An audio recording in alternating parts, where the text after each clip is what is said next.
Boa noite a todos, sejam bem-vindos a mais uma sessão temática da Academia Sergipana de Contadores de Histórias. Hoje, uma data muito importante para nós aqui em Sergipe, onde comemoramos o nosso Dia Estadual do Livro e da Literatura. Então, para celebrar esse dia, nós vamos ter essa sessão especial com a nossa confreira Rosa Corumba, sergipana, né, que vai falar sobre o livro, um livro muito bacana, quem não conhece ainda, futuramente vai poder conhecer, que é a Ciranda de Histórias, né? Esse livro, Ciranda de Histórias, organizado por Cibele Ramalho, Rosa Corumba, Lísia Fontes, ele traz aqui a visão, né, dessas 15 mulheres, né, que foi um livro escrito por mulheres, com relatos em suas diferentes vozes, enquanto contadoras de histórias, partindo de mitos, heroínas, fábulas, poemas, lendas, contos, ou mesmo da realidade cotidiana.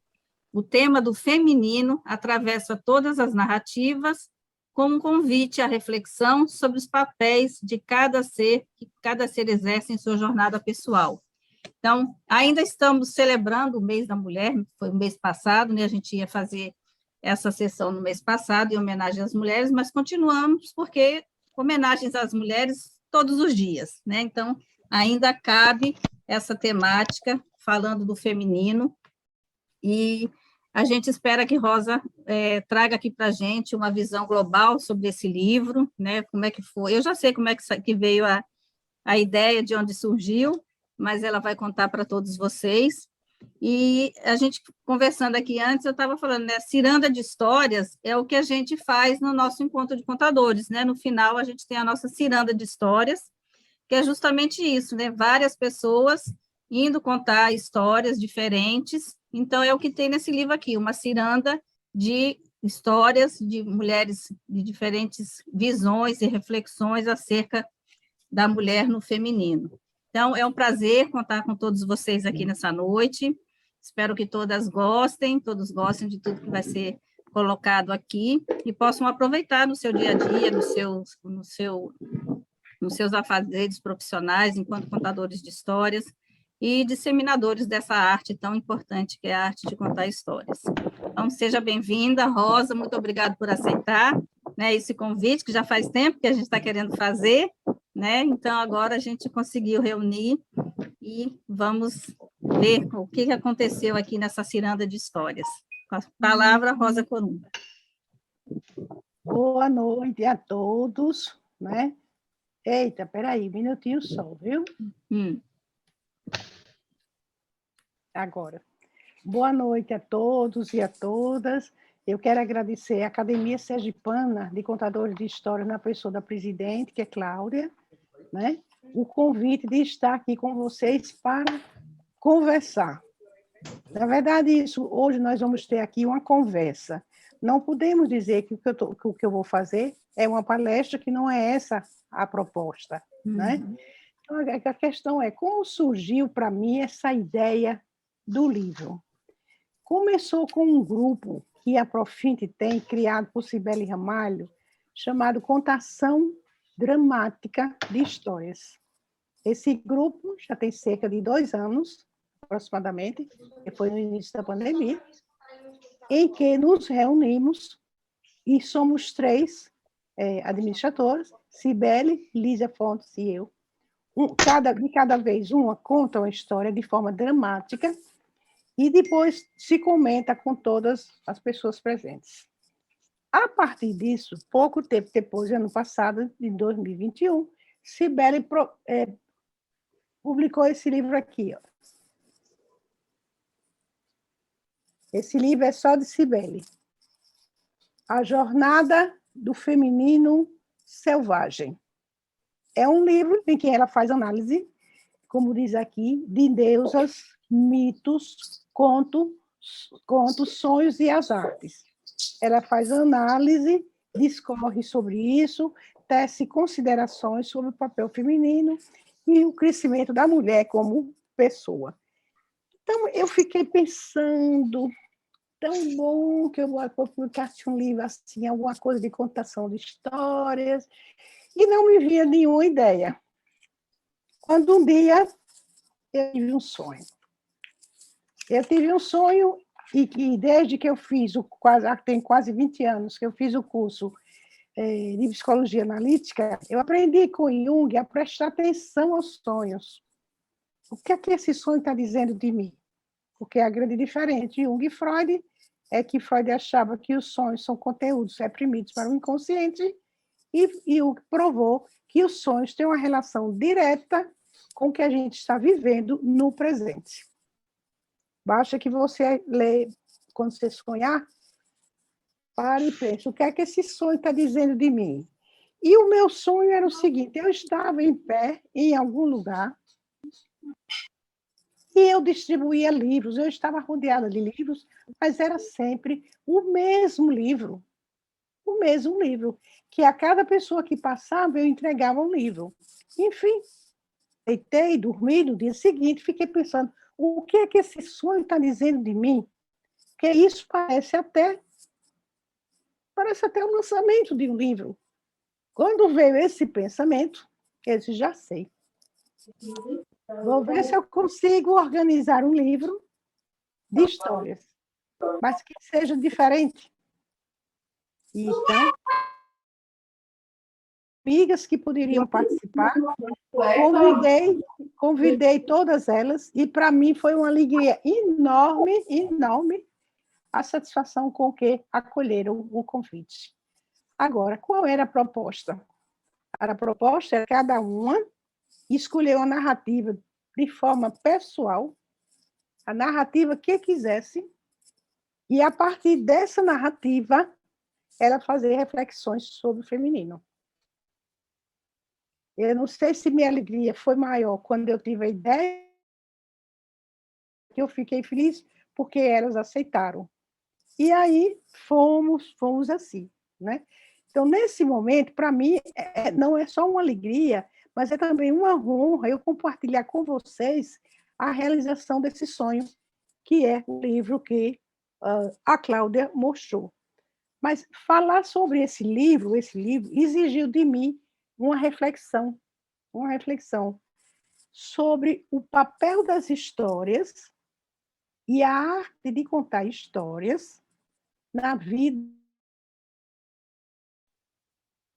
A partir disso, então, independente do livro, eu passei a pensar qual o papel dessas histórias na nossa vida.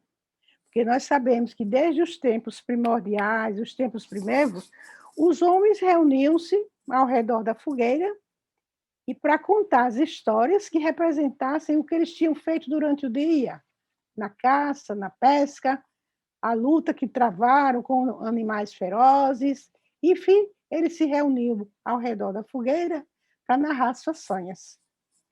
Hoje, nossa fogueira é o momento do almoço. Eu até digo aos pais, quando eu converso com os pais, que hora de almoço não é para brigar com o filho adolescente que tirou nota baixa, da filha que está fazendo isso, fazendo aquilo. Não. Hora de almoço é para compartilhar, é a hora da refeição e uma hora que tem que ser leve e divertida, que representa a fogueira antiga desde a Idade da Pedra. Então, eles foram assim que nasceram as histórias. A necessidade de contar os perigos que enfrentaram e como eles resolveram essas situações. Então, os homens contavam histórias para explicar a vida e a morte, o dia e a noite, tudo aquilo que eles desconheciam e não sabiam, ou que tinham medo. Inclusive, tem um livro aqui que muitas de vocês, contadoras, conhecem. O nome é A Volta ao Mundo em 52 Histórias. Por que é que eu estou mostrando esse livro? São 52 países e o Brasil é representado por uma história sergipana. O Brasil é representado nesse livro, 52, se quiserem, depois eu boto no grupo, 52 histórias ao redor do mundo. O Brasil é representado por uma história sergipana intitulada Por que o mar tanto chora? Porque o nosso mar parece que chora, as lágrimas rolam. Eu chego a me arrepio quando penso no mar.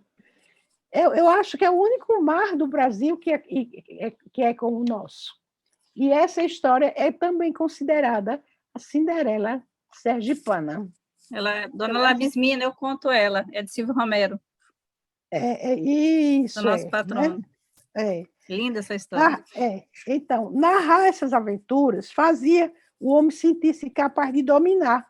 Ele tinha necessidade de dominar a natureza. E contando as histórias era uma forma de suavizar isso. E bem antes de narrar histórias, os homens, os seres humanos, já expressavam aquilo com os desenhos nas paredes das cavernas. Animais que eles tinham visto, nem tinha nome para esses animais, eles desenhavam nas paredes das cavernas, que foram encontrados anos e anos e anos, muitos anos depois. Não é isso? Eu anotei aqui um som de coisinha. Então, essas histórias, na verdade, elas atravessam os séculos, gerações, e vão migrando entre os povos. A minha maior surpresa foi quando, estudando os contos de fadas para fazer meu trabalho de conclusão lá em Salvador, eu encontrei que o Bicho Manjaléu, uma história que a gente conhece daqui do interior do Sergipe, tem a mesma história na Suécia, com o nome O Gigante Sem Coração. É a mesma história, a diferença é o animal. A questão é, o que é que aconteceu no mundo para que exista a mesma história no interior de Sergipe e da Suécia? É aí que entra o inconsciente coletivo, porque as histórias são muito, muito anteriores aos mitos, aos contos de fadas. Então, ela vem desde a origem da humanidade. Porque o contador era uma pessoa especial. Ele tinha o poder, a magia de atrair o outro. Ele era considerado, né, Antenor, um ser iluminado. Não esqueço no dia que eu disse isso, eu acho que foi o primeiro encontro de contadores de Sergipe, não sei se foi o primeiro, no intervalo, Antenor levantou-se para agradecer que ele não era mais um aposentado, um vagabundo, uma coisa assim. Ele era um ser iluminado. Na verdade, o contador de histórias é um ser iluminado. Ele tem essa capacidade de atrair o outro, né? E Jung, ele tinha um hábito, e ele sempre dizia, nunca faça uma palestra sem antes contar essa história. É a história O Fazedor de Chuva. E todas as vezes que Jung ia fazer uma palestra, ele iniciava com essa história, O Fazedor de Chuva. É uma história em que o protagonista é um velho sábio que é chamado por uma aldeia onde estava graçando a seca, e ele é chamado para fazer chover. E ele consegue isso contando história. Agora estou ouvindo. Então, o contador de história, ele era também considerado um transformador da natureza. Que se ele conseguia fazer chover. Para os primitivos, eles conseguiam fazer chover com a magia da história. Agora, uma coisa curiosa, o nosso livro é de histórias para adultos, que, na verdade, originalmente, as histórias eram para adultos durante anos e anos. Não se contava histórias para criança. Durante a guerra, se contava histórias como uma forma de minimizar a dor, o sofrimento da guerra. Depois, com o passar do tempo, foi devagarinho, aí depois veio a Disney, etc. Ela passou-se a contar história para crianças. Mas a história para o adulto tem um objetivo, tem um motivo, e para a criança tem outro, não é? Porque depois da música, as histórias são a primeira manifestação da sensibilidade humana. Que primeiro é a música, com o barulho, ó, do tambor. O tambor anunciava a vida na hora do nascimento, tanto quanto anunciava a guerra, a batida dos tambores, denunciando que era o momento de guerrear. E nosso livro é, então, uma tentativa de resgatar essas histórias para adultos. Tentar resgatar essas histórias para adultos, porque, na verdade, há pouquíssima literatura de contos de fadas, principalmente para adultos. Um dos mais famosos, belíssimo livro, está ali, não, está aqui, E Foram Felizes para Sempre. É um conto, um livro belíssimo, só são contos para adultos. Por isso que a gente se concentrou nisso, né? E o que é que tem de diferente do nosso livro? Na verdade, é um livro pioneiro. No Brasil, não tem nenhum livro ainda lançado até hoje com a proposta do nosso.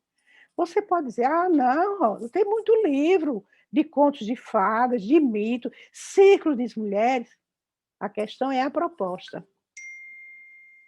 Esse livro é pioneiro da proposta. E que proposta é essa? São 15 mulheres, que cada um escolheu a narrativa de forma pessoal, e vão fazer reflexões sobre o feminino a partir dessas narrativas. Essa proposta, pelo menos no Brasil, não tem nenhum livro. Então, nós temos lendas, contos de fadas, mitos, histórias religiosas, mitologia, como eu já disse, temos biografias, poemas, ou seja, cada uma escolheu o que quis, de total liberdade de escolha. Ela diz, Rosa, eu posso escolher. Eu posso falar sobre minha avó? Pode. Eu posso falar sobre o Patinho Feio? Pode. Então, elas tiveram liberdade total na escolha das narrativas. É nessas propostas que o livro é pioneiro. Não é isso? São 15 vozes, 15 ideias, 15 ideais, que tecem e costuram pensamentos em torno dessas narrativas. Cada uma completamente diferente da outra. Você pode ler cada capítulo independente dos outros. Você se lembra daquele filme Colcha de Retalhos?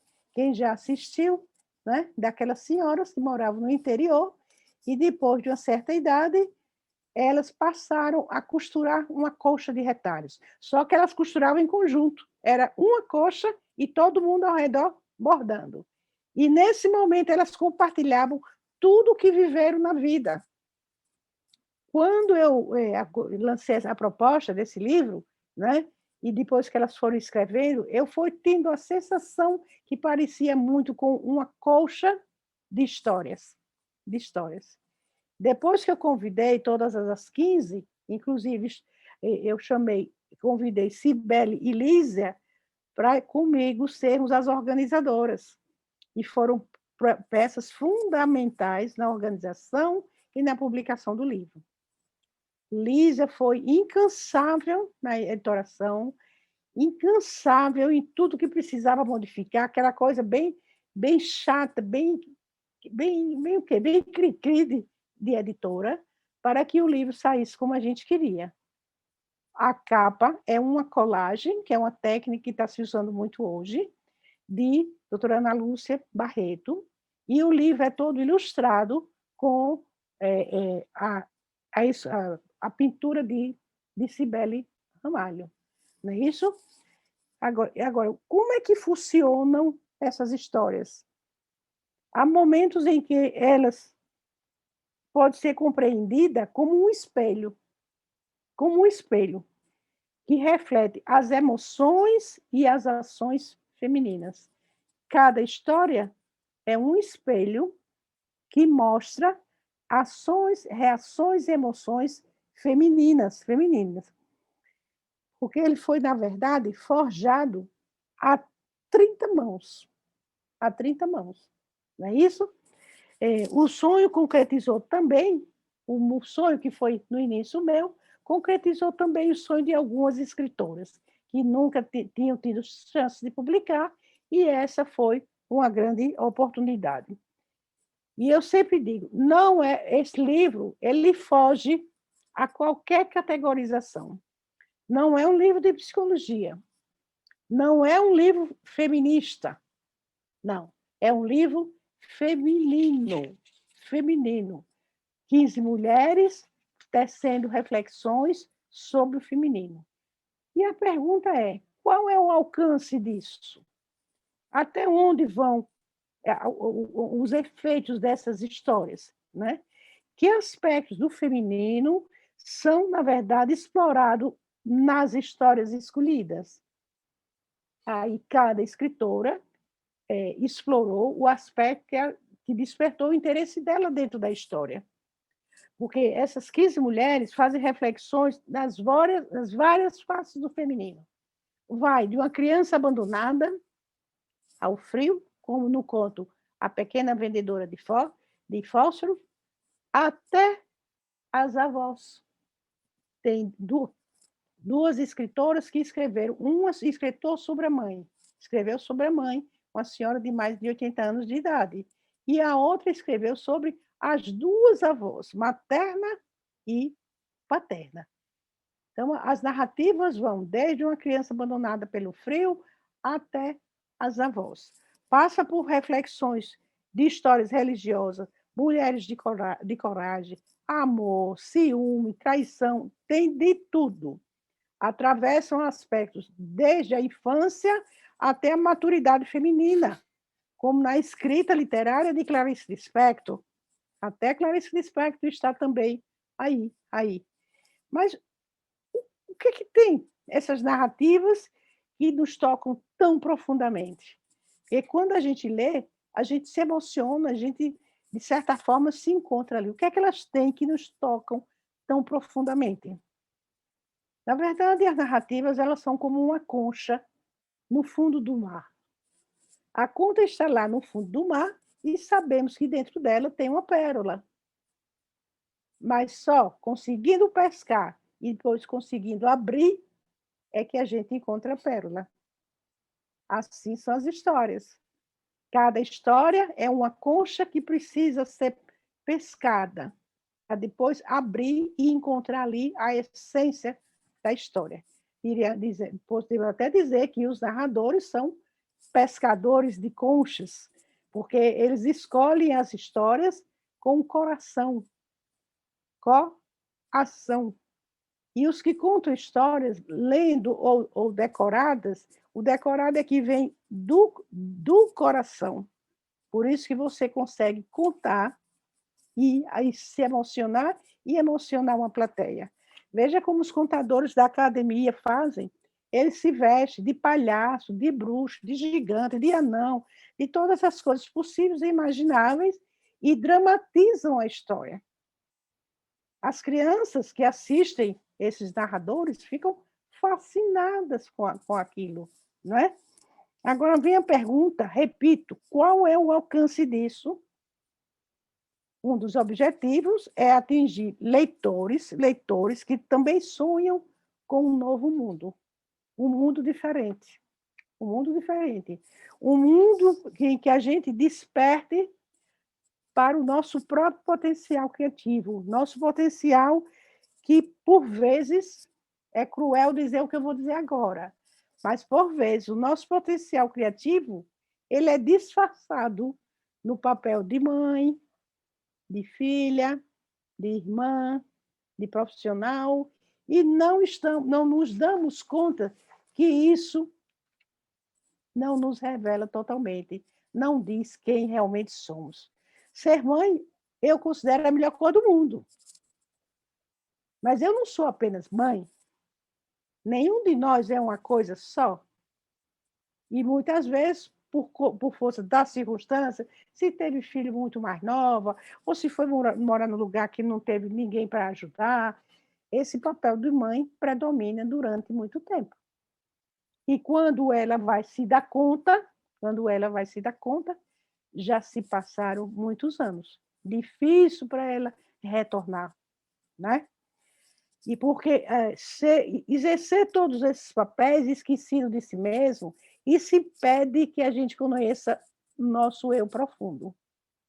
E eu não estou falando, nem vou falar, sobre o processo de individuação, que o objetivo dessas histórias não é esse. Não é um livro de psicologia, né?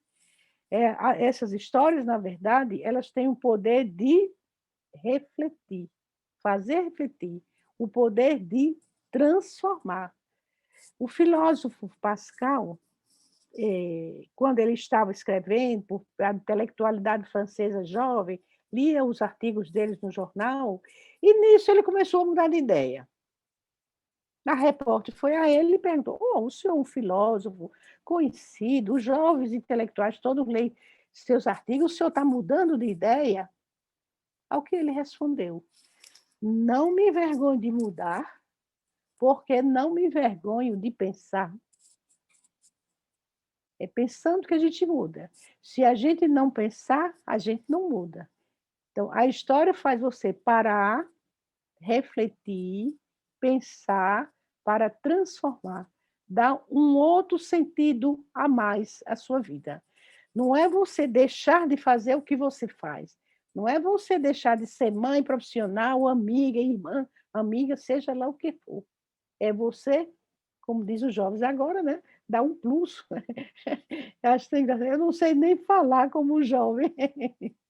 É você dar algo mais a você mesma, né? Porque, na verdade, a palavra em si tem um poder transformador. Carlos Drummond de Andrade já dizia num poema bem pequenininho: entre palavras nascemos, vivemos e morremos. Palavras somos. E saía de Carlos Drummond de Andrade. A força da palavra faz você transformar a sua vida. E as histórias, elas estão assentadas no gesto, na mímica, na dança, no canto e na palavra. Essa é a força das histórias. Porque o que acontece com a mulher de hoje? Com todo o avanço tecnológico que o mundo tem,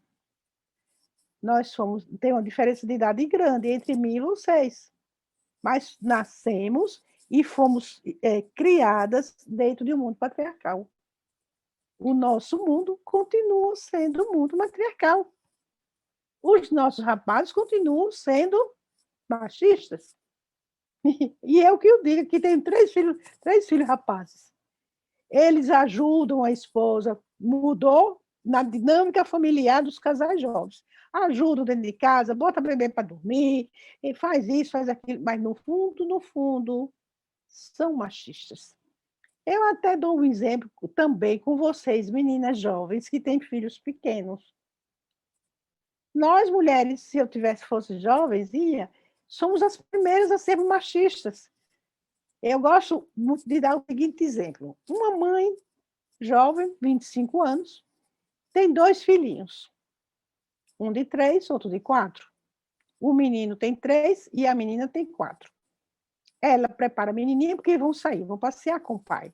Prepara a menina e bota a xuxinha, e bota isso, bota aquilo. A menininha tá linda e a mãe é jovem, viu? Diz, vai mostrar papai como você tá linda. Ela vai, chega lá, olha papai, olha eu. Ele sou, meu amor, tá linda, tá uma princesa. Olha cá, meu amor, bota no braço, beija e abraça. Diz que tá linda, que é a princesa da vida dele. Não tem problema nenhum. A questão é o que a mãe diz ao menino. O menino só tem 3 aninhos, é mais novo. A mãe prepara o menino, ele está todo arrumadinho, e ele diz, vai mostrar para a mãe de 25 anos, viu? Vai mostrar papai como você parece um hominho. E ele vai lá na sala e faz, papai, olha eu, bota as mãos assim na cintura e abre as pernas, porque não sei por que ensina os meninos que para ser macho tem que abrir as pernas, né? Abre as pernas, faz assim, papai. Aí o pai, toque aqui, é isso. Não beija, não abraça, não diz que está lindo, que é príncipe. Nadinha. O machismo está aí, tem quem? No pai? Na mãe? Que só tem 25 anos. Que se considera assim, descolada, que aceita todas as condições da vida, quando chega na hora dos filhos, ela age exatamente dentro dos princípios que foi criada. Não é interessante? E hoje em dia, eu até vou dizer uma coisa que é até meio assustador, né? Mas eu assumo. O que eu tenho observado muito é que as mães jovens vestem as filhas iguaizinhas a ela. Os vestidos das meninas são iguaizinhos aos vestidos da mãe. Nunca conversei com nenhuma, nem perguntei. Agora é como se ela dissesse, olha, você é minha cópia, só que você vai ser melhor do que eu. Entendeu como é? A coisa o processo é inconsciente e é bem subliminar, né? Bem subliminar. É como se ela dissesse, olha, existe... Parei aqui agora. Você já viu com que orgulho os pais botam o nome dos filhos, o próprio nome? Imagine se eu tivesse uma filha, uma menina, eu só tenho filho homem, e botasse o nome dela de Rosa Maria. Eu fui chamar a vida toda de Rosinha. Então, cada vez que eu chamasse Rosinha, minha filha, não é Rosinha que eu estou chamando. Eu estou chamando a mim mesma. Não é curioso? Estou chamando a mim mesma. Porque botar nome dos avós é diferente. É uma homenagem. Mas botar o nome, o próprio nome, é como se dissesse, olha, vou botar você no mundo novamente, para você ser diferente, você fazer coisas que eu nunca fiz. E por aí vai. Mas como a gente não está falando de criança, não é? Essas narrativas que foram escolhidas, elas traçam um perfil da mulher contemporânea, da mulher de hoje. E, ao mesmo tempo, elas resgatam a coisa importantíssima, a força das histórias, as forças da história. Eu digo que nós vivemos um renascimento, igualzinho àquele renascimento que foi lá buscar as obras da antiguidade greco-romana. Nós hoje vivemos um renascimento das histórias, dos contos de fadas, dos mitos e das lendas. O mundo inteiro está voltado para as histórias. O mundo inteiro. A quantidade de... Tenho até vergonha de dizer. A quantidade de livros que eu comprei nessa pandemia. Como eu disse a Cláudia, eu estou fazendo os cursos e eles indicam livros que eu nunca tinha ouvido falar. Nunca tinha ouvido falar. E aí eu compro o livro também, é a única despesa que eu tenho pessoal agora nessa pandemia. Mas a Amazon, eu estou quase sócia dela. Quando o rapaz chega aí, se eu não for até o portão, Alberto vai, o empregado, ele olha de lá e faz, Dona Rosa, estou mais conhecida da Amazon do que de outra coisa, né? Vivemos esse renascimento, não é? Agora, o que significa esse renascimento das histórias? É resgatar valores que desapareceram ou foram esquecidos. Foram esquecidos. Vivemos hoje um tempo em que estamos mergulhados na tecnologia, mergulhados na tecnologia. A tecnologia é boa? Não, é ótima, é maravilhosa. A questão é até que ponto eu deixo que isso tire a minha humanidade. Tire a minha humanidade. Estamos mergulhados na tecnologia, perdemos os valores familiares em nome de quê? De uma igualdade. Não existe igualdade entre pais e filhos. Pai é pai, mãe é mãe, e acabou-se. E acabou-se. Perdeu-se essa hierarquia. Os pais se vestem iguais aos filhos, até a mesma bermuda, a mesma camisa. Ele é meu amigo. Pai não é amigo. Quando eu digo isso no consultório, as mães, não, Rosa, mas eu sou amiga. Eu disse, seja uma boa mãe, só isso. Amiga é outro departamento, amiga é outra história. Amigo não censura, não manda você ficar calado, não diz que você está errado. Mãe só faz isso, pai só faz isso. Porque eles amam tanto, tanto os filhos, eu me incluo nisso, não estou me excluindo, não. E tem medo que os filhos sofram. Agora eu digo, como o doutor Isamitiba, eu fiz minha especialização em adolescência com o doutor Isamitiba, que vocês conhecem como grande psiquiatra, né, de criança. Ele dizia, quando seu filho quiser ir para a rua e você acha que ele não pode ir, está entrando na adolescência, deixa que ele vá, deixa ele correr os perigos dele. Se ele cair, se quebrar, vá lá e recolha os cacos. Isso é fácil? Não, não é fácil. Eu não estou dizendo que é fácil. Eu estou dizendo é que a gente precisa deixar, ter coragem de deixar que os filhos se arrisquem, né? Na verdade, o contador de histórias, ele é semelhante àquele conto coreano, é coreano? Acho que é coreano, é sueco, coreano, A Sacola de Couro. É um conto belíssimo, né? Se der tempo, depois a gente pode conversar e eu contar, né? Em que as sementes são lançadas ao mundo. Os contadores de história do mundo inteiro lançam essas sementes. Só o tempo, o futuro dirá. As que caíram em solo fértil ou em solo árido. As que caíram em solo fértil, elas vão brotar árvores frondosas, árvores frutíferas, flores, frutos, tudo, né? Somos sementes em um mundo que precisa de árvores. O nosso mundo precisa de árvores, árvores grandes, frondosas, acolhedoras. O contador de história é essa árvore frondosa. Não é à toa que Antenor e Cláudia fazem contação de histórias debaixo de uma árvore frondosa no Parque da Cimenteira. É o lugar mais adequado para contar histórias. É pena que às vezes a chuva atrapalha, mas é um lugar maravilhoso. Abrigados, o contador e quem está assistindo, abrigados pela copa, pela sombra que a árvore faz. Que a árvore frondosa, se a gente olhar de longe, parece uma opção de braços acolhendo as pessoas, como a galinha quando abre as asas. Você já deve ter percebido que eu adoro comparações com a natureza, que eu sou filha de fazendeiro, nunca morei na fazenda, mas eu tenho uma relação muito forte com a natureza, né? E eu vejo na natureza o nosso comportamento. E eu aprendi com Confúcio, filósofo chinês, que vocês conhecem, que viveu no ano aproximadamente 400 ou 600 antes de Cristo, e Confúcio dizia o seguinte: por 3 caminhos a gente aprende a viver.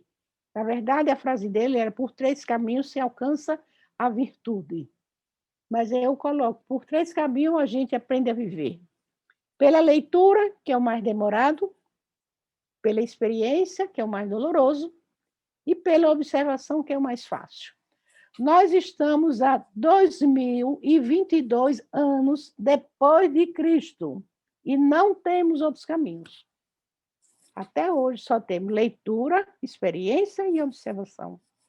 A leitura é o mais demorado, porque precisamos ter até uma família que tenha estimulado a ler e que você adquire esse gosto e aprender a ler e aprender alguma coisa com a leitura. A experiência, você tem que levar um tapa para saber que dói. Resta o quê? A observação. De quê? De tudo. De tudo à nossa volta. Das pessoas e, sobretudo, da natureza. Como a natureza se comporta, os animais, as árvores, as flores, o vento, o ar. A natureza em si nos ajuda a entender quem somos, né? O trabalho da Academia Sergipana de Contadores de História, iniciado pelo mestre Atenor, que agora eu já estou chamando, sabe de quê? Visionário. Antenor foi um visionário iluminado, mas foi um visionário.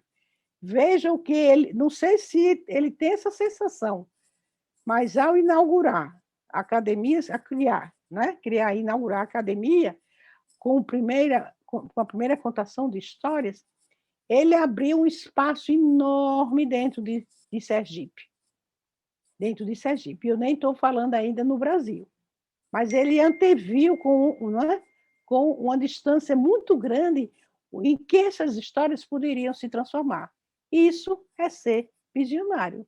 Porque, na verdade, isso é o trabalho de um semeador. O semeador joga a semente no campo e espera o tempo adequado, a depender da semente, para que apareça a árvore. que pode ser uma árvore pequena, mas pode ser uma árvore frondosa. O caso antenou, jogou a semente, e estamos aqui agora com essa árvore frondosa de histórias, né? Mas lembra-me essas histórias, lembra-me o conto A Menina de Sal. A Menina de Sal, que vocês conhecem, ela precisou mergulhar na parte mais funda do oceano para descobrir quem era ela. Assim somos nós. Precisamos mergulhar nas histórias, no oceano, no mar de histórias, para descobrir quem somos e o que queremos fazer com a nossa vida. Esse é um dos objetivos do livro, resgatar o sentido dessas histórias para os adultos. O século XXI, que é marcado por essa tecnologia que a gente já falou, e dominado pelas histórias, esse século, o que acontece com ele? Ele valoriza o resgate das histórias esquecidas. Não são somente as histórias que a gente conhece. Os contos de fadas, Chapeuzinho Vermelho, Branca de Neve, tudo isso a gente já conhece. Agora, o que fazer com cada uma dessas histórias? De que forma eu descubro o valor delas para mim, como mulher do século XXI, Como a guerreira da lenda, a lenda da moça guerreira, que é a lenda que eu faço reflexões, é a última do capítulo, do livro. Eu abri o livro com um prefácio e a última lenda, porque uma coisa interessante que eu não disse ainda é que o livro ele é dividido em duas partes. A primeira parte são 12 escritoras, e a segunda parte são as organizadoras, Cibele, Lisa e eu. Nós três ficamos na segunda parte, e as outras 12 na primeira parte. A história que eu trabalhei foi uma lenda, a lenda da moça guerreira, e eu tive uma surpresa enorme, enorme, quando a menina fui lendo isso, fui lendo aquilo, comprei livro, papá. Aí alguém, é um rapaz que faz meus trabalhos de data show, ele disse: Rosa, você está falando sobre essa lenda, ela está muito parecida com a história de Mulan no cinema. Mulan, na verdade, é uma lenda chinesa, antiga, muito antiga, né? E essa história, a lenda da moça guerreira, é muito semelhante. Mas o que é que foi explorado ali? Uma coisa importantíssima para a mulher da atualidade, a coragem. Daí eu dizer, a coragem ambivalente. Ela vivencia 2 momentos na vida dela. Um em que ela precisa ter a coragem física, porque, segundo Holloway, há diversos tipos de coragem. Há a coragem física em que você diz, eu subo nessa mesa e salto aqui. Isso é a coragem física. Mas tem a coragem religiosa, a coragem moral, a coragem social. Naquele livro de Holloway, A Coragem de Criar, em que ele descreve os vários tipos de coragem. É um livro desse tamanho, fininho, mas de uma importância incrível. A Coragem de Criar, de Holloway. Então, a personagem da lenda, a lenda da moça guerreira, ela vivencia 2 momentos de coragem. A coragem física, quando ela se veste de homem para ir à guerra, para satisfazer o pai. Só que naquela época, uma mulher não podia ir para a guerra, e muito menos se vestir de homem. Ela vai disfarçada. E durante a guerra, ela conhece um príncipe que se apaixona por ela. Mas ele não entende porque é um homem. É um homem, ela está toda disfarçada. E ele apenas diz à mãe dele, mas olhos de homem não são, olhos de varão não são. E ele adoece de paixão. A mãe dele vai ao reino dela e pede que ela vá lá salvar o filho. Para ela, que ela também apaixonada, para salvar o amor, o que é que faz ela? Volta a se vestir de mulher, que é um outro tipo de coragem, você assumir quem você é mesmo, a sua feminilidade. Assumir a feminilidade, ela volta para lá, é uma lenda assim, belíssima, belíssima. Ela lida com os vários tipos de coragem. Então, nós estamos aqui, nesse momento, juntos, pelo resgate, para expandi-las para outros campos que não sejam só de contação. No meu caso, vivencio com a psicologia, mas outros campos, de recursos humanos, de história, de geografia, seja lá o que for. Porque aproximando histórias, aproximando os poderes do feminino, nós nos fortalecemos. Cada dia mais ficamos mais e mais fortalecidos. 2 voos diretos, sendo que o trânsito... Vera,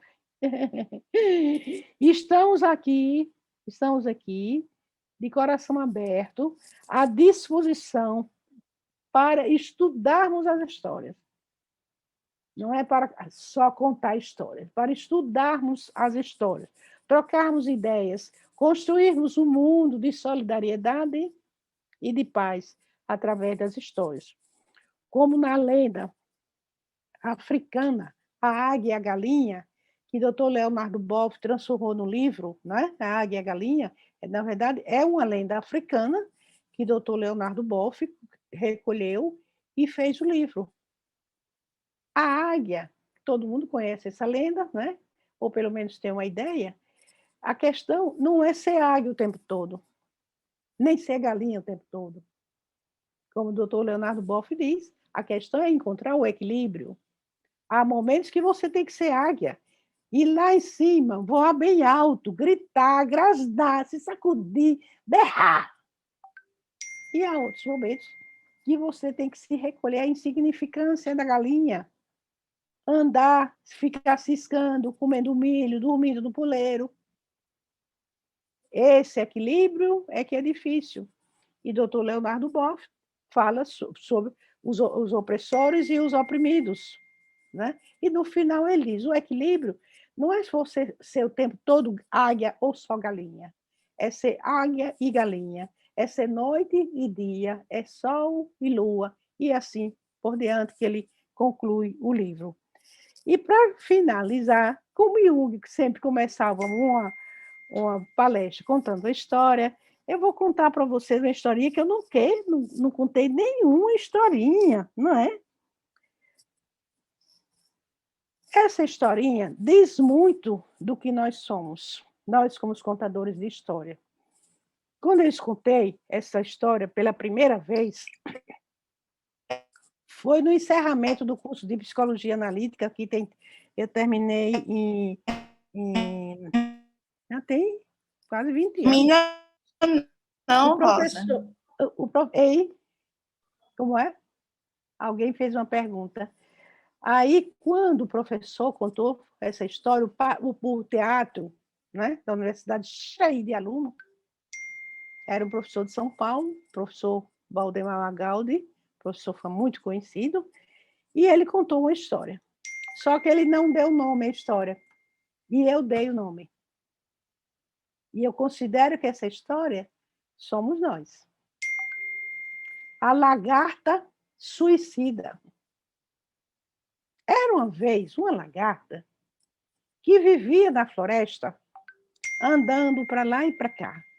Ela subia e descia, comia aí. Peraí, licença, viu que meu celular está tocando aqui num momento inoportuno. Retomando. A lagarta suicida. Era uma vez uma lagarta que vivia na floresta. E via para lá e para cá, comia isso, comia aquilo, com as amigas por ali. Mas um dia ela parou e pensou, disse, mas minha vida está muito sem graça. Muito sem graça, só comendo e cagando o dia todo, não faço mais nada. Não adianta viver. Não vale a pena viver. Eu já sei o que eu vou fazer. Eu vou me suicidar. Olha para um lado, olha para o outro, não tem como suicidar. E ela olha para cima. A floresta com as árvores gigantescas. Aí ela olha para a árvore mais alta da floresta e diz, já sei. Eu vou subir e vou saltar de lá de cima, porque eu quero morrer uma morte bem morrida. E ela se prepara para subir na árvore. Sobe a árvore frondosa, né? Um tronco largo, ela sobe as raízes e começa devagarinho a subir. À medida que ela vai subindo, que ela olha para cima, ela vê que a distância é muito grande. E pensa, eu acho que eu não vou conseguir chegar lá em cima assim, não. Eu vou ter que me alimentar para aguentar chegar lá em cima. E aí, a primeira folha que ela encontra, ela come. Come, percebe que melhorou, ficou mais disposta. E aí ela continua andando. Lá adiante, ela come mais uma folha, vai para um galho e encontra uma flor, uma folha mais aveludada. Ela come 2, 3 folhas e volta e vai se sentindo melhor. Nisso, ela encontra com uma amiga. Oh, amiga, você por aqui está passeando? Ela disse, não, estou passeando não. E o que você está fazendo aqui? Eu vou me suicidar. O quê? Que história é essa? Vou. Estou decidida. E não adianta você vir me contar a história. Não adianta, porque eu vou me suicidar. Menina, a vida vale a pena. Veja. O sol belíssimo, a floresta, tudo. Nós somos nós, cheios de amigos. Não, não adianta. Não adianta. E ela continuou a sua caminhada. Foi subindo. E foi ficando cada vez cansada. Ela disse, preciso comer mais. Aí ela foi para um galho maior e viu que lá na ponta do galho tinha flores. Comeu flores, uma flor vermelha, uma flor amarela, e recuperou mais energia, percebeu que o rosto começou a ficar cor-de-rosa, parece até que ela tinha passado blush, parece que tinha posto assim um pouquinho de batom, ela se sentiu bonita, mas continuou a sua jornada para se estudar. Encontrou-se novamente agora com um amigo. Amigo, o que faz você aqui? Engraçado, eu estou notando, você está bonita, está corada. Ela disse, pois é, eu vou morrer. Morrer? Assim, bonita, você está louca. Eu disse, vou morrer. Ele ainda diz assim, olha, faz o seguinte, vá para o grupo de contação de histórias que você disse, você não morre. De jeito nenhum, vá para o grupo de contação de histórias. Sabe que está lá? Cláudia, Antenor, Thelma, Tânia, aquele pessoal todo. Nada. Quem disse que eu quero conversar com aquele povo? Não quero conversar com ninguém, eu quero morrer.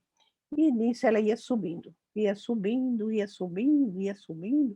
Quando já estava lá em cima, já tinha comido muito de todo tipo de folha, todo tipo de flores. Ela estava bonita, robusta, bem feita, corada, sedutora, sedutora. Quando já estava no topo da árvore, ela começou a sentir uma coisa esquisita. As costas dela começaram a incomodar. Ela começou a se mexer. Será que eu estou engordando? Ela se mexia para um lado e para o outro, e as costas espichando, espichando, e ela se torcendo para um lado, para o outro. Nisso, as costas se abriu e ela voou.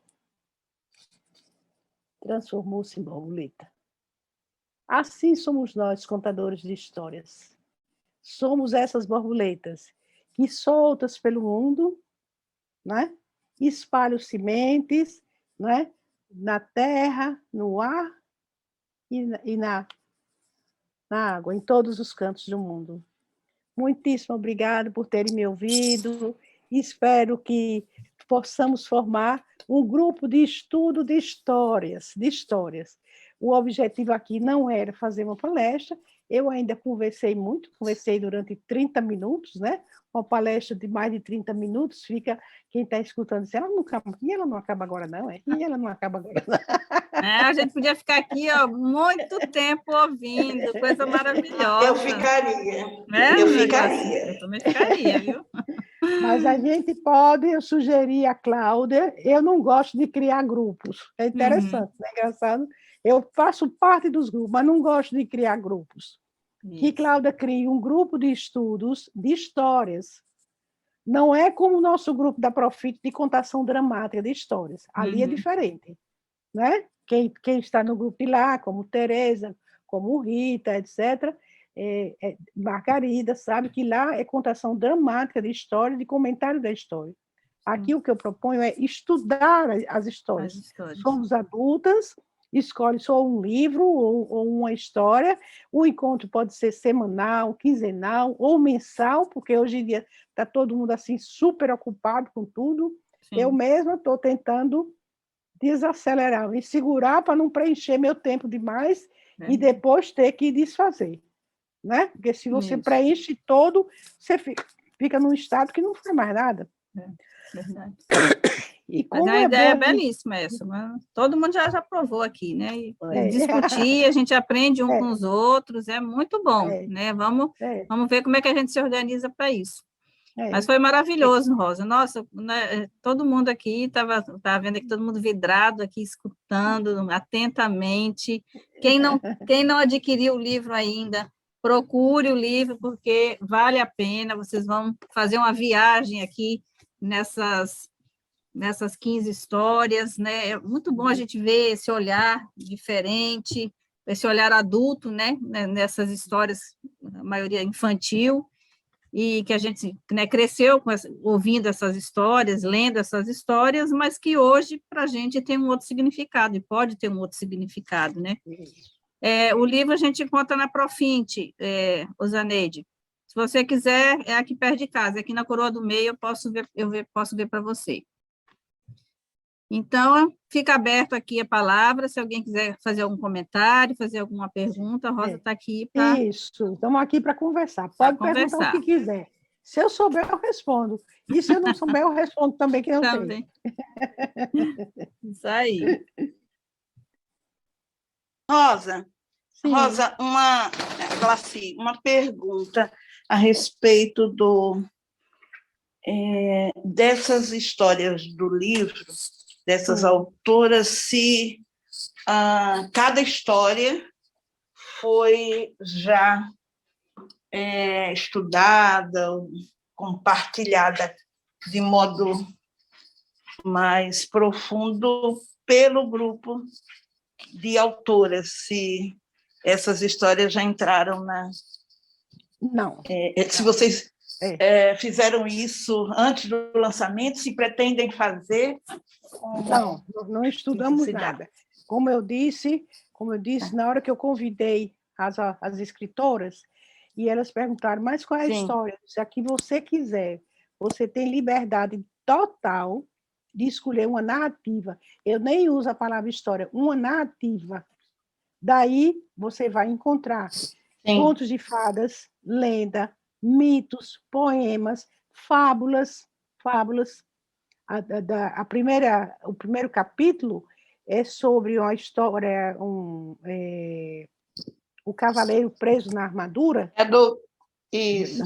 Mas ela começa com a música de Moraes Moreira, que ele faz uma metáfora da lenda do Pégaso. Então, ela utiliza uma música de Moraes Moreira, em que ele conta de forma metafórica a lenda do Pégaso, para chegar ao conto que é o cavaleiro preso na armadura. Né? Cibele falou sobre o mito de Eros e Psique, todo o processo de individuação do ser humano, da mulher, o que é que acontece com ela. Né? Lísia fez uma coisa assim, belíssima, belíssima. A mãe dela, no ano anterior, tinha completado, parece que 83 anos, e Lísia escreve muito bem. Aí ela fez um poema para a mãe, no dia do aniversário da mãe, dos 83 anos. E ela perguntou, Rosa, eu posso falar sobre minha mãe? Eu disse, claro. Então, ela falou, fez reflexões sobre quem é a mãe dela, e colocou o poema que ela escreveu. A Tatiana, que ela fala Flor de Lis, Raio de Sol e Flor de Lis, esse é o nome do capítulo, Raio de Sol e Flor de Lis. Ela diz, Rosa, licença, deixa eu tomar um pouquinho de água, viu? Você me convidou, eu tenho tanta vontade de uma coisa, isso que eu chegava a rir com ela. Eu tenho tanta vontade de escrever sobre minhas duas avós, que foram duas mulheres extraordinárias, minha avó materna e minha avó paterna. Eu disse, minha filha, você tem liberdade para escrever o que você quiser. E aí ela escreveu a história com o nome Raio de Sol e Flor de Lis, nomes que ela deu às duas avós.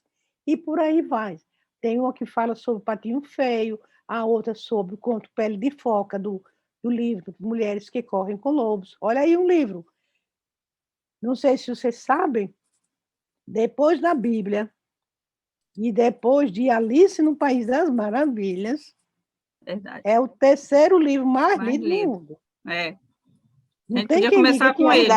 Podia começar com ele. Não Rosa, esse foi o primeiro que nós estudamos no grupo de estudo lá da escola. Esse foi o primeiro. Há muitos anos. Né? Então, Alice no País das Maravilhas, se você for ler hoje com um olhar de adulto, você fica impressionado com o que tem ali dentro. É o segundo livro mais lido do mundo, depois da Bíblia. Isso no mundo inteiro, né? E hoje é mulheres que correm com lobos. Então, Cibele falou de pele de foca, ela focou as deusas, né? Então, temos também aquela... eu já falei de Clarice Lispector, Maria Cristina, porque são 15. Margarida, irmã de Tânia, dessa que está aí com vocês, foi uma corajosa, uma guerreira corajosa.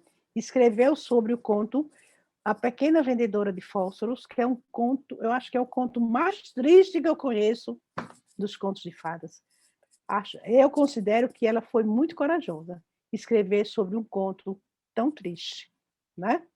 E por aí vai. Tem a do Chapeuzinho Vermelho. Então, é porque são tantos, são 15, né?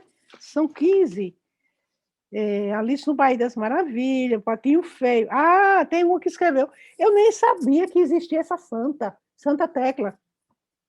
Santa Tecla, que foi a nossa acadêmica Jeane Carlos. Jeane está aqui. Fez um trabalho belíssimo, né, sobre Santa Tecla, que eu nem conhecia. Teve um que fez sobre Pônio, aquele personagemzinho da televisão, Pônio, que é um desenho animado. Né? Os livros de Clarice Lispector.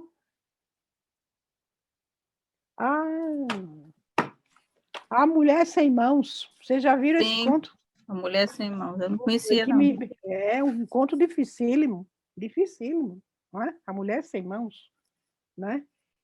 Sheila falou aqui até sobre a Mulher Maravilha.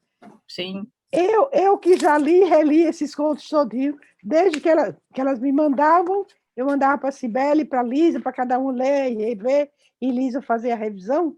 Mesmo assim, até hoje, eu ainda me encanto, principalmente com a diversidade de contos.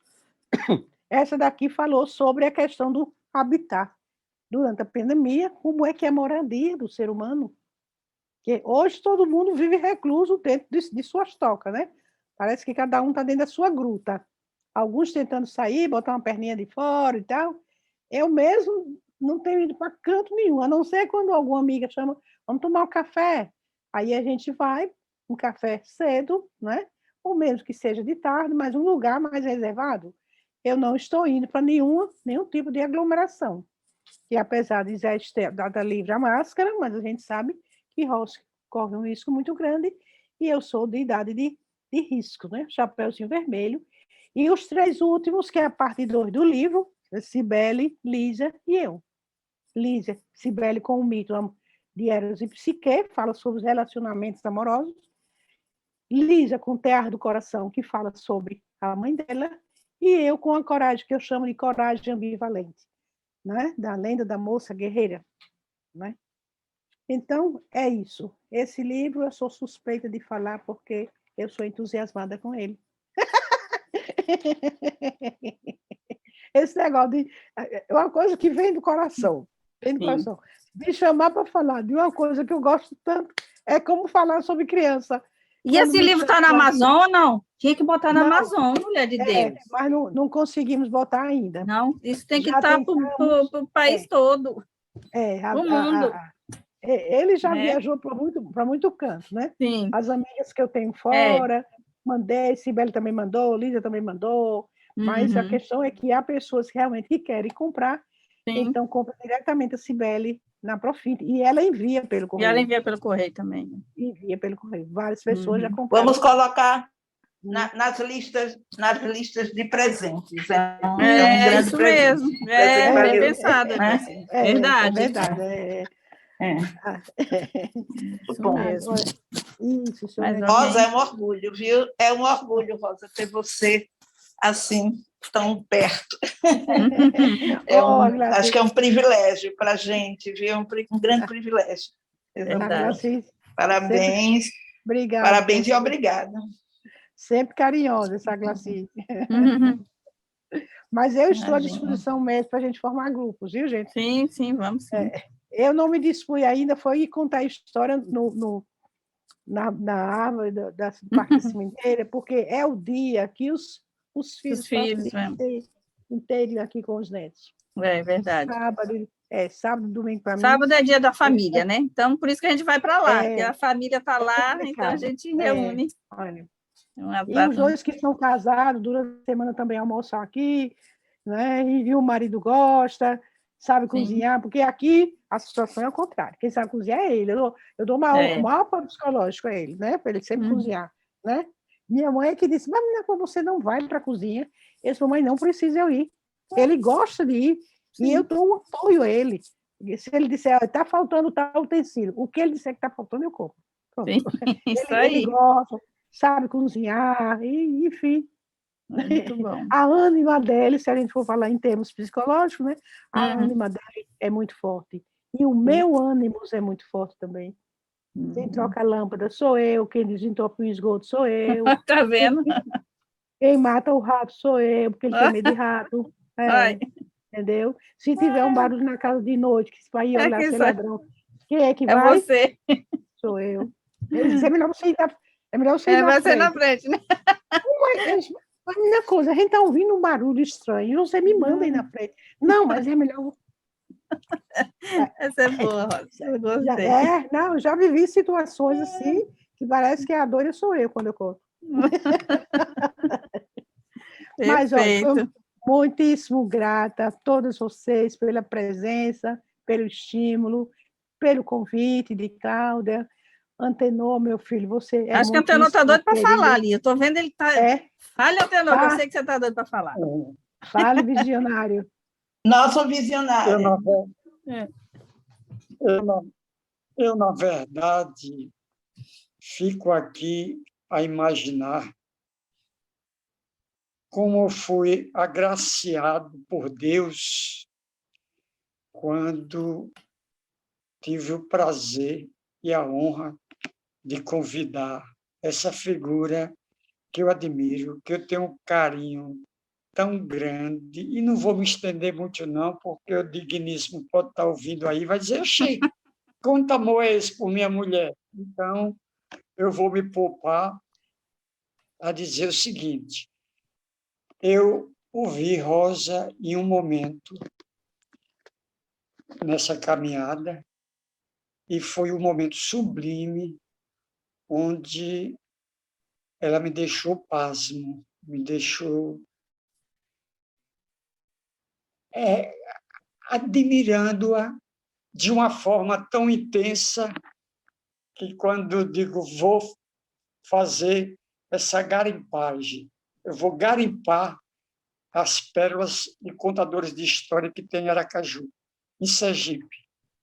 E o nome dela veio de imediato, e para o prazer não só meu, mas de toda a Academia Sergipana de Contadores de Histórias, foi louvável, foi algo grandioso ter você, Rosa, porque você é de uma simplicidade a toda prova e comunga o seu pensamento de uma forma tão natural, tão humano, tão comunicativo, que eu caio de pé.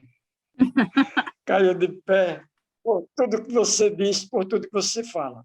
Muito obrigado, Rosa, muito obrigado por esse bate-papo que foi certamente enriquecedor para todos nós. E mais, não mude nada em você, porque é esse carisma seu que faz com que pessoas como eu deixem meu coração totalmente aberto por você e para você. Muito obrigado mais uma vez e uma boa noite. Obrigada a vocês, Antenor, pela delicadeza das palavras. E eu já vi que eu não vou envelhecer, eu tenho que ficar para semente. Minha neta mais velha, que hoje tem 18 anos, quando ela estava com 7 anos, um dia eu estava com ela aqui nesse escritório, porque são 4 netos, 3 meninos. Os meninos estavam tudo brincando no jardim, e ela sozinha, porque só tem ela de menina. Eu, então, disse, vamos desenhar. Aí fiquei com ela aqui desenhando. Aí ela começou, vovó, você está desenhando comigo porque você me ama muito, não é? Eu disse, vovó ama muito você. Daqui a pouco ela saiu, na verdade, com uma pérola. Disse, vovó, eu quero fazer um acordo com você. Eu disse, vamos fazer um acordo. Vamos. Eu disse, ela ia fazer 7 anos. Quando o papai estiver bem velhinho, ela estava sentada exatamente coincidência onde eu estou sentada. Quando o papai estiver bem velhinho, mamãe estiver bem velhinha, e eles 2 morrerem, eu venho morar com você, tá certo? Eita, tá vendo? Certo? E combinamos, selamos o acordo. Pronto. Outro dia, a sorte é que essas coisas, eu tenho um hábito de escrever as coisas que me impressionam. Eu tenho até uma malinha antiga, isso foi de minha mãe, que ela escrevia, tal, né? E aí eu escrevi essas palavras dela e botei o papelzinho rapidinho dentro da malinha. Hoje ela está com 18 anos, está estudando em São Paulo, fez vestibular de psicologia, né? Foi para lá no dia 12. Mas antes dela ir, a gente conversando, eu falei disso. Ela assim, vovó, eu disse isso, foi. Você disse isso? Tá e sua avó vai ficar para cimento. Tá vendo, Antenor? Porque vai ter que ser agora. Selou o pacto. Você gostou do seu novo título? Visionário Iluminado. Tá vendo? Você tem um coração grande, você é tão bondosa que eu me sensibilizo com a bondade. Não gera em mim a sua bondade, arrogância, prepotência por um título desse, mas me deixa feliz por um certo reconhecimento nessa caminhada nossa. Eu digo nossa porque tem muita gente aí, como a Thelma, como a Dilma, como a Cláudia, como a Glaci, como muita gente aí, que já tem uma caminhada muito boa, muito grande, né? e que eu venho me sentindo enriquecido com cada um deles. Cada vez que eu bato papo com ele, cada vez que eu vejo a contação de história de pessoas novas e que têm se revelado. Né? Eu tenho algumas pessoas na academia que têm se revelado pérolas na contação de história, com uma sensibilidade muito profunda, com um eu, uma essência muito apurada, entende? E eu só tenho a agradecer a todos eles, não só a você, Rosa, mas a todos eles, porque eu me sinto agraciado por muitos que aí estão. Por muitos que aí estão. E vamos levando a vida e contando história para ver se esse mundo melhora um pouco mais. Com certeza. Deixa a vida nos levar. Deixa as histórias nos levar, né? Deixa as histórias nos levar, né? Muito bem. Isso muito mesmo. Bem, Cláudia. E quem trouxe Rosa para a gente foi Antenor, né? Eu me lembro, porque foi ele que indicou no encontro. Acho que foi no primeiro encontro de contador de história, foi você e a professora Glaé, as 2 palestrantes, no primeiro encontro, foi as 2. Exatamente. Foi aí que a gente descobriu Rosa. A gente, que ele já tinha descoberto, né? Aí depois a gente descobriu e não largou mais. Mas isso aí, minha gente, muito obrigada por esse momento muito bom que a gente teve aqui de partilha, de troca, né? Agradeço a participação de todos vocês. Depois a gente vai deixar gravado lá no canal do YouTube para outras pessoas poderem assistir. Tem umas pessoas aqui que já estão, cadê? Perdi. Eu disse, não, pode deixar que depois vai lá para o YouTube, vocês vão poder acompanhar e assistir com calma tudo que foi dito aqui, vão poder adquirir o livro, com certeza, e poder mergulhar nesse livro aí, que com certeza vai transformar alguma coisa dentro de cada um de vocês, tá certo? Então, um grande beijo. Cláudia, pode falar, Antenor. Oi. Me permita pedir à Rosa que seja portadora dos nossos agradecimentos a todas as escritoras Isso. que fizeram, que produziram esse livro riquíssimo, que eu não sou psicólogo, mas por isso talvez eu tenha, eu não diria grande dificuldade, mas em alguns pontos eu tenho que ler e reler, e aí sim bate em mim aquela informação que eu estava precisando ter daquele conto, daquela história. Então, são pessoas que se revelaram e são merecedoras dos nossos agradecimentos. Você, Rosa, por favor, seja comunicadora dos nossos sentimentos e dos nossos agradecimentos às suas colegas Com certeza. que fizeram esse livro. Muito obrigada. Eu achei lindo. E vai ser parte do meu acervo, do meu tesouro de contação, minha biblioteca de contadores de história. Vocês dois estão aí, parelho, né? Os dois aí para a biblioteca. Mundial, o livro de vocês está no livro mundial, para ser publicado em todo e qualquer editora. Parabéns. Obrigado, querida. Ô, Cláudia, não vai tirar foto? Já tirei. Já tirou? Hoje já perco tempo. Já tirei várias. Mas vamos tirar a última aqui para encerrar. Quem puder abrir as câmeras, porque ficou muito com câmera desligada, né? Aí, quem puder, a gente tira a última aí. Jeane, Alzoneide, a Glacila, Cristina, Adriana. Quem puder abrir, a gente... Mas durante eu já fui dando print aqui, já fui printando. Vamos lá, então, mais uma. Pronto. Muitíssimo grata, Cláudia, Tenor e todos que estão aqui. Viu, querida? Obrigado, Rosa. E até a próxima nossa sessão temática, que é todo mês, viu? Todo mês a gente tem alguma coisinha aí, uma temática diferente para a gente trabalhar, tá bom? Ótimo, ótimo. Beijo para vocês. Tchau. Um abraço.